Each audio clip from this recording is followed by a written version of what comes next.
Statistics Canada released its principal field crop report on Thursday, cutting canola production by 1.1 million tons at 17.8 million. The Canadian dollar is down more than half a U.S. cent compared to Thursday's close. The January canola contract is up $14.70 per ton at $604.90, while the March contract is up $12.90 per ton at $613.20. In the U.S., corn is up, while soybeans and wheat are down. The European Union and South American trade bloc Mercosur are expected to announce a free trade agreement after 20 years of negotiations later today. However, the proposed agreement still requires approval of at least 15 EU members representing 65% of the region's population, as well as a simple majority in the European Parliament. France, Italy, and Poland oppose the deal, while Germany and Spain approve. The U.S. Census reported 4.05 million tons of corn were shipped in October, the largest total for the month since 2018, but down 5.4% from September. Ethanol shipments totaled 143.45 million gallons, down 3.4% from September, but was also the second highest total ever for October. Brazilian corn exports were 4.73 million tons in November, according to government data, down 36% from last year. The March corn contract is up 3 U.S. cents per bushel at $4.38. On Thursday, the USDA reported a private sale of 136,000 tons of U.S. soybeans to China.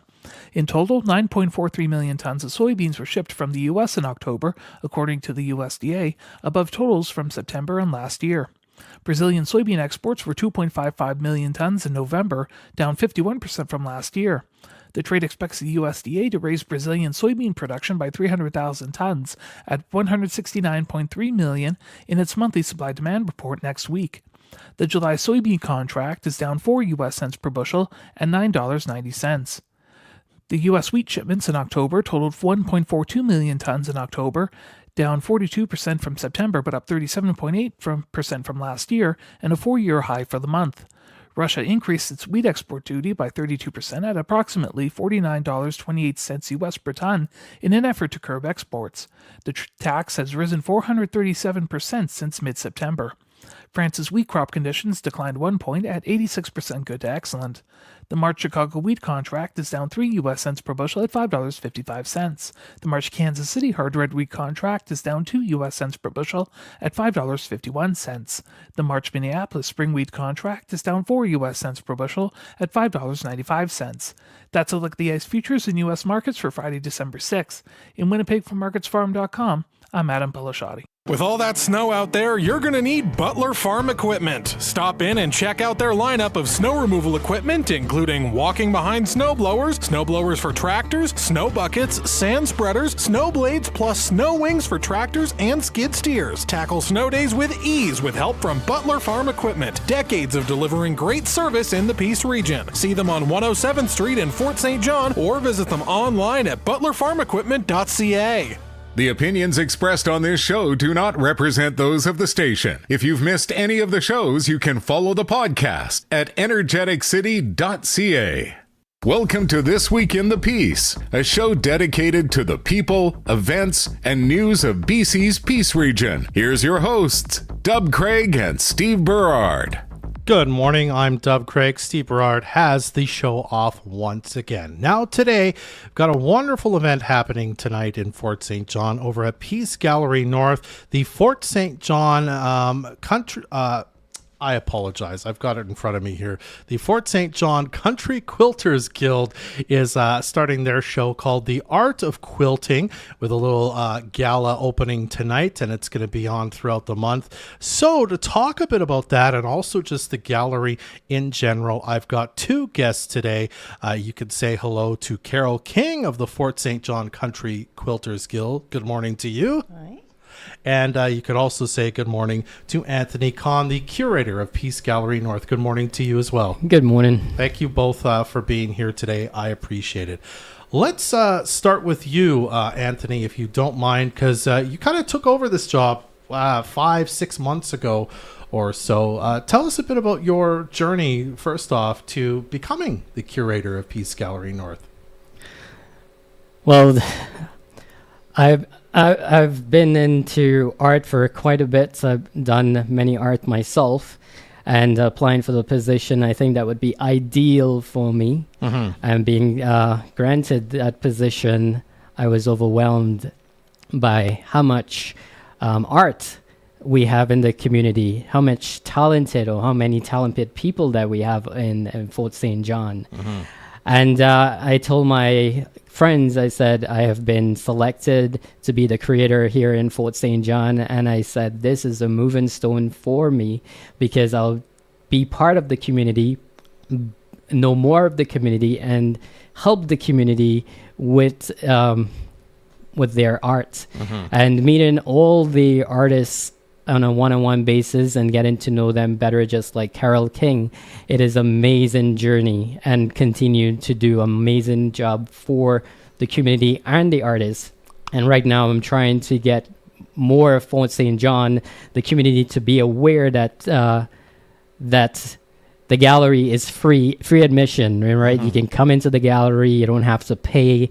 You can meander around into the gallery, and there's so much art, from cards to photos to paintings, comes in all media, acrylic, oil, and acoustic as well. And we have a kids sections where you can get the kids involved and they can be creative. And they can also sell their art too. And that's a big journey for the kids. And they're amazing adventure, like developing their skills in all different areas. And they are so happy to put their art up and get money for it. And so we're just trying to get everyone involved in the community. I've been dropping flyers and brochures and advising people to come out to the shows that we have on the first Friday every month by a different artist or a combination of two artists coming together. So every Friday we have a show at the North Peace Gallery. The first Friday in every month we have a show by different artists, and it's amazing.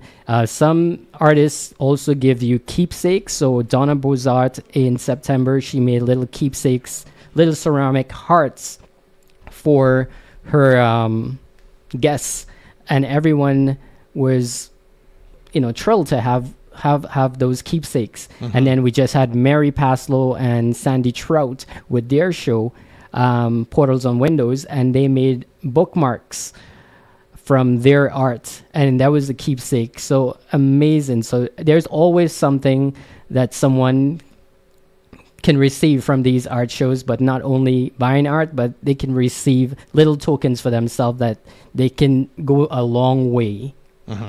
Wonderful. Yes. And I believe the gallery's involved in sometimes the classes that pop up at the cultural center that have to do with art, right? Like there's Let's Art, there's kind of a kids crafting thing.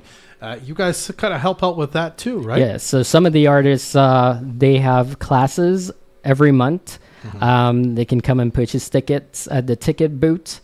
And we're always online on Facebook and Instagram, so you can see who the artists are. So the next art class is with Kent Lane. It's on the 25th of January, so they can sign up for that. So every month there is different artists. There is kids art as well, Let's Art, so they can come up and sign up at the ticket booth with Liz or Drew. Yeah. All right, and then they're on their way to developing their skills and getting more involved, and hopefully one day their art can be hung and sold at the gallery. Awesome. Yeah. Now we're going to talk about the quilting exhibition in just a minute, but in addition to that, you've got the artisan market that's kind of on now, basically until the cultural center closes for the Christmas season, I believe. Tell us a bit about that and putting that together, because it's in that space that's right next door to the gallery, if I remember right. That is correct. Yes. So that was amazing, setting it up and putting it all together. And the artisan market is all the artists that is in the gallery. So we have 25. We could have more, but we just run out of space, right? But hopefully for the future, we'll be able to accommodate more of our artists into the gallery and for the Christmas market. And the Christmas market has amazing stuff, from gloves to mittens to little Christmas decorations and little mediums of different types of arts. Some of the artists like Alison Thomas Newth with her paintings and amazing artwork. She has taken pictures and made beautiful cards that are flying out the door. Julian Gunter as well. Mittens are been flying from the day we open. There is lots of Christmas decorations, knickknacks, keepsakes. You know, people say everybody has a lot. So by buying these traditional ornaments that was created by these artists goes a very long way. Awesome. Yeah. And that's open the same time as the gallery is right now, right? That is correct. So the Christmas market is open from 11 to 5, and we're open until the 21st of December. So if you have to grab or get your last minute shopping, please come down to the Peace Gallery and look at the Christmas market. But not only the Christmas market, everything in the art gallery is for sale. We also have a gift shop. So if you're looking for that special item, pop into the art gallery. There's cards, there's ceramics, there's paintings, there's woodworking like bowls and cups from Karen Heatman. Her stuff been flying out the door as well. Awesome. Okay. And that's 11 to 5, Tuesday to Saturday. That is correct. Yeah. So we are open from Tuesday to Saturday from 11 a.m. to 5 p.m. Awesome. Yeah. All right. Well, now to you, Carol. Thank you for your patience. I want to talk about this wonderful, the Art of Quilting show put on by the Fort St. John Country Quilters. Tell me first about the guild itself, if you could. It's in the name, but tell us a bit about kind of what you're about at the guild, if you don't mind. Well, we are a registered society. And we've been in existence for, I can't remember how many years, but I believe it's 35 plus. Okay, so some time. Yeah. And if you come out to the fall fair every summer, we're in the log cabin out there and we display our quilts and that. So what we're about is we want to promote the art of quilting and to encourage quilters in our community to come and learn more techniques. Not only quilters, but we're reaching out to anybody that might have an interest.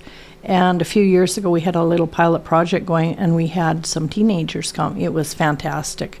And one of the members, she went on to place 2 entries in Quilt Canada, which is a huge quilt show, and she won twice. Wow, no kidding. We're very proud of her.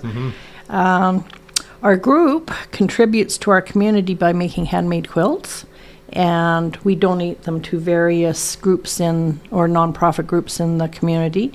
And I think it's roughly over 100 quilts a year are going out. Wow. And some of the places, I had to write this down this morning, we donate quilts to the Kidney Dialysis Center, Peace Villa, the Fort St. John Birthing Center, the North Peace Pregnancy Care Center, Meope House, Salvation Army, Community Bridges. And if somebody lets us know if there's been a fire victim or they've lost everything, we try and get quilts to them and to the family members. Wow. Also, we have teddy bear quilts. They're 20 inches square, and teddy bears are donated, and we wrap these little teddy bears in these little quilts, and they're given to the Salvation Army and Community Bridges.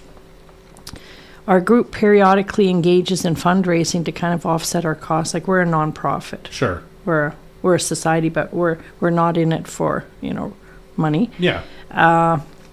Quilts are very expensive to make, so we rely heavily upon the community to give us donations of fabric. If somebody's cleaning out their closet and they have a bunch of fabric they're not using anymore, we'd be more than happy to take it off their hands.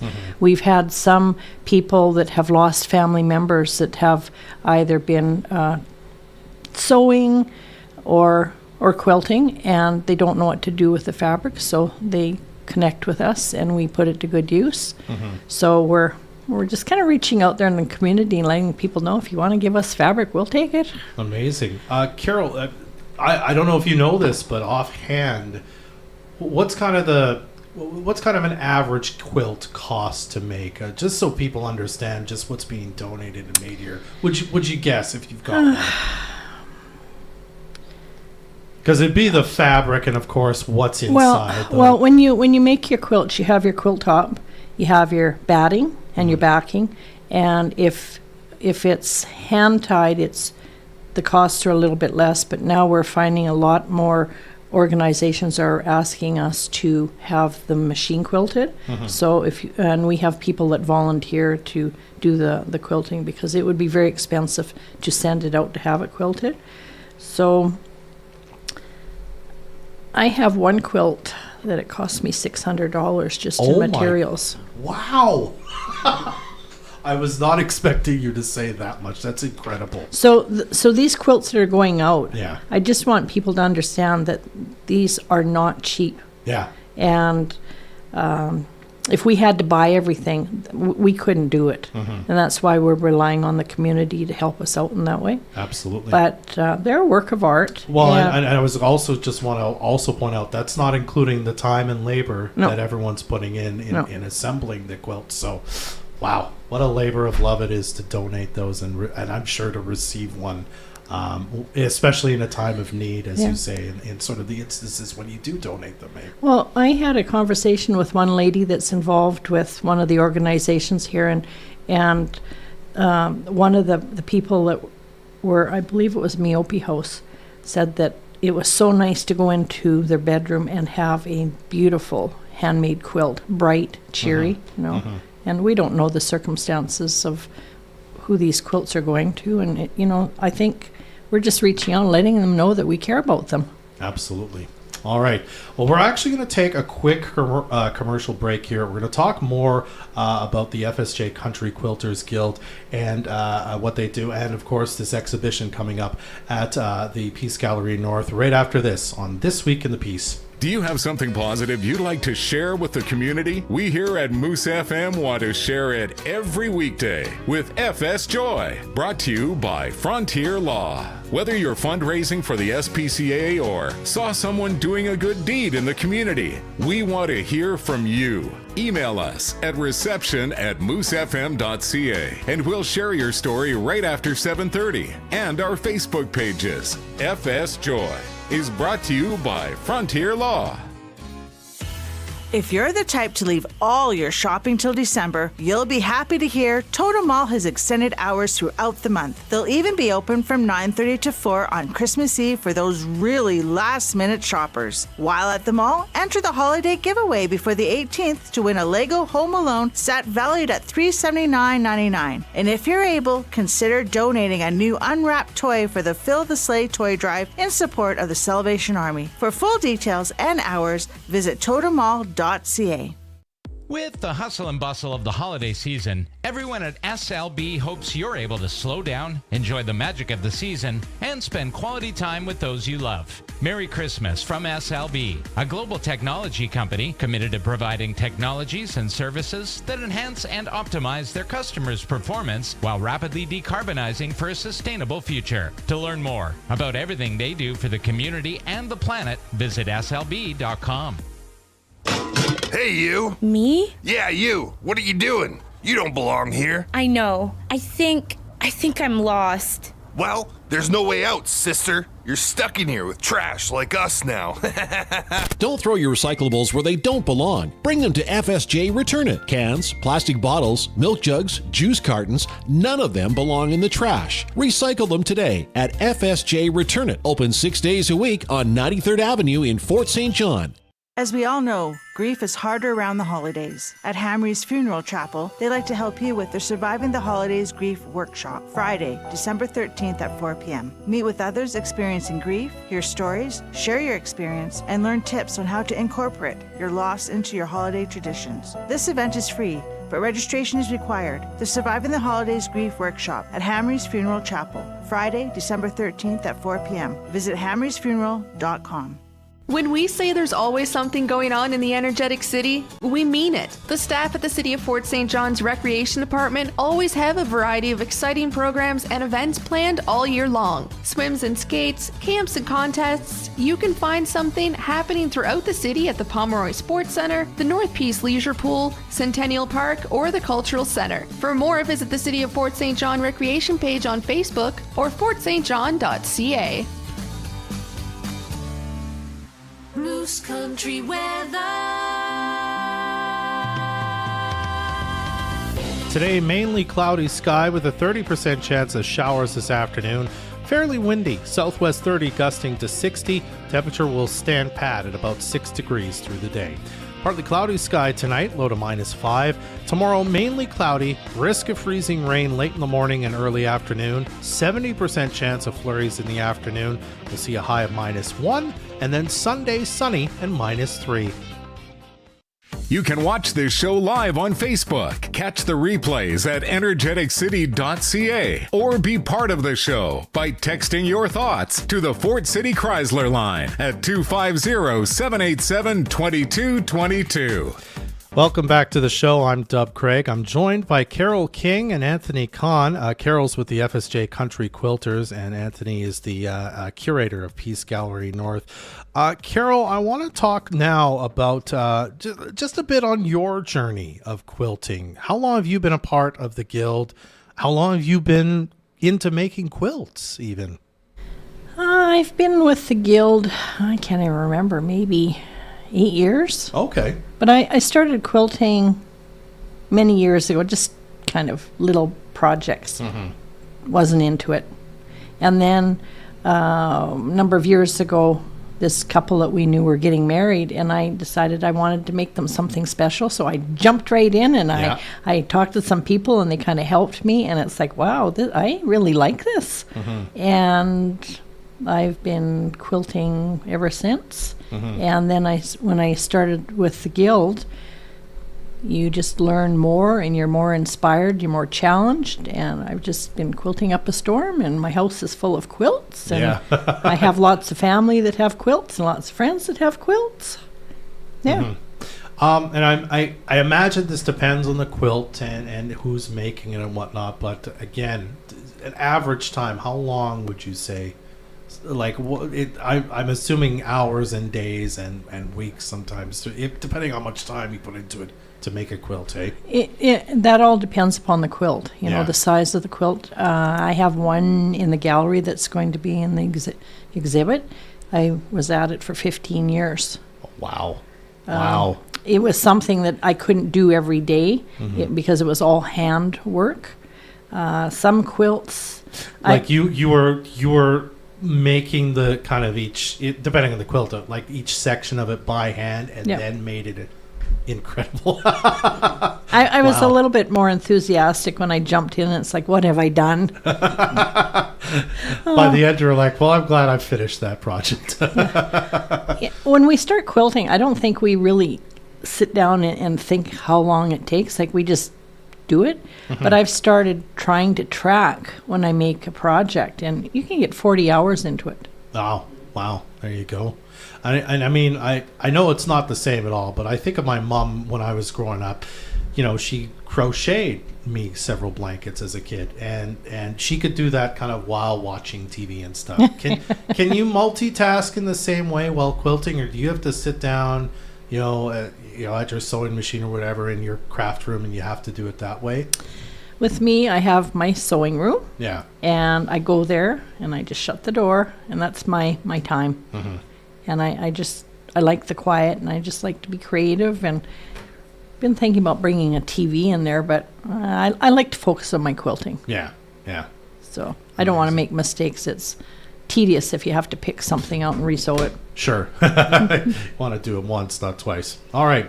Well, let's get to the Art of Quilting. Again, it opens tonight. What time at the gallery? At 7 p.m. Yeah. From 7 until 8:30 p.m. Yeah. And a number of the exhibitors will be there. So if anybody has questions, we'll be there to answer them. Absolutely. And I believe refreshments, Anthony? I'm looking off camera at Anthony. Yeah, he's nodding his head, of course. So if you're like me, refreshments also helps out. And free to attend as well, right? Yeah, just like anything at the gallery. Yeah. Tell us a bit about what we'll see in the exhibition. Well, there are some wall hangings. There's one there that is really... it caught my eye. It's a fox. It's about 22 inches square, and it's layers upon layers of fabric. And when you walk in and you see it, it's like the fox is right there in the room with you, looking at you. Wow! It's impressive. We have hand quilting. We have there's one quilt that I really like. It's a one block wonder, and it's very modern. but it's beautiful. Like, they're all beautiful. And Well, sorry, what is a one block wonder? well, how it's constructed is you take 6 layers of fabric, Yeah. and you have to very painstakingly pin them all together so that the pattern is the same upon layer, and then Okay. you cut it into strips, and then you have these little triangles, and you take a triangle and you sew them into hexagon, and then you arrange them. And when you look at this quilt, you would not believe, you think it's all different fabrics, but it's all from the same fabric. Wow.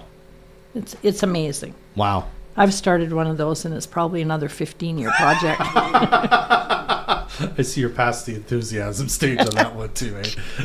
Very cool. Anything else we can look forward to at the event? Well, I just want to encourage people to come and see what we've got there. Like, everything is it's amazing. The workmanship, the colors, Yeah. the combinations. We have one exhibit at the very end of the gallery, and it's called a paint block challenge. So each person that has participated in this challenge, they're given a paint chip, or they draw it and they don't know what they're getting, and you have to construct a 20-inch block, whatever you choose, and work with the colors on that paint strip. I see. And each one of them that are hung, like, they're all unique and they're all beautiful. And that's just one of the things that we do in the guild. We have little challenges, and I see. you know. And Were they all part of that challenge, or is this kind of up to the quilter what they wanted to display, or is it kind well, of part of this the theme? this was one of the challenges within the guild. So whoever wanted to take part in it I see. could. Okay. So we have, I think, 28 members, and there's 10 on display right now. I see. Okay. So not everybody wants to do it, but it's whoever does. Yeah. You know? So, and they're very unique. Like, I was impressed with, there's nothing that duplicates another item. Yeah. So it's like, wow. Wonderful. Quilters are artists. We're not just like people that just get together and make quilts. We're very artistic. Yeah. It's not just a really warm blanket. It's also Art. a work of art. Yeah. Wonderful. I love it. Okay, so we'll repeat that again. Tonight, 7 p.m., the Art of Quilting opens at Peace Gallery North. Free to attend that opening. Some refreshments. You can check out all the wonderful things on display. Meet several of the quilters as well. And again, Anthony, I'll get you on 11 to 5, Tuesday through Saturday. You can always visit the gallery, again, for free. Lots of great stuff on sale and gift ideas. For people looking for Christmas in the Christmas market, which again is right next door to the gallery in Peace Gallery North. Yes. Anything else either of you would like to say before I let you go today? Come down to the gallery and see what we have. Get involved. Share the word that we are, we're free to attend. Look at the exhibits. Yeah. Contribute to our local society here. Our artists. Just to say that the day before the Christmas market was even open, I allowed a customer to meander into the market area, and she saw 2 pieces, and she was just working up here, and she was able to buy those 2 pieces to take it home for Christmas. There you go. And I tell you, that brings to the heart right here, because you allow that person to come into the market before it was open to purchase a gift to take it back home. Yeah. And it's a unique handmade gift made by somebody local, which you can't get anywhere else. That's correct. Right? Yeah. So, Carol, also to you, last words. Just come and be amazed at what's on display. Yeah, and the work of the FSJ Country Quilters Guild. Both of you, thank you so much for taking a few minutes to chat with me today. I really appreciate your time. Thank you. Thank you. Dan. Thank you. You're very welcome. welcome. And thank you to you for listening and watching This Week in the Piece. I really appreciate your time. You can, of course, listen to this show again by checking out the podcast at energeticcity.ca/podcast. We've got this and future episodes that'll be there, as well as all the previous episodes. You can also check out our other locally produced podcasts before the piece there as well. That's our show for today. I'm Dub Craig. Be well. Join us again next Friday morning at 10 for another edition of This Week in the Peace, your weekly talk show dedicated to the people, events, and news of BC's Peace Region. Or you can listen to this podcast again at energeticcity.ca. It's Merwin Optical's biggest sale of the year. From December 9th to 13th, buy one pair of glasses and get the second pair free. Ready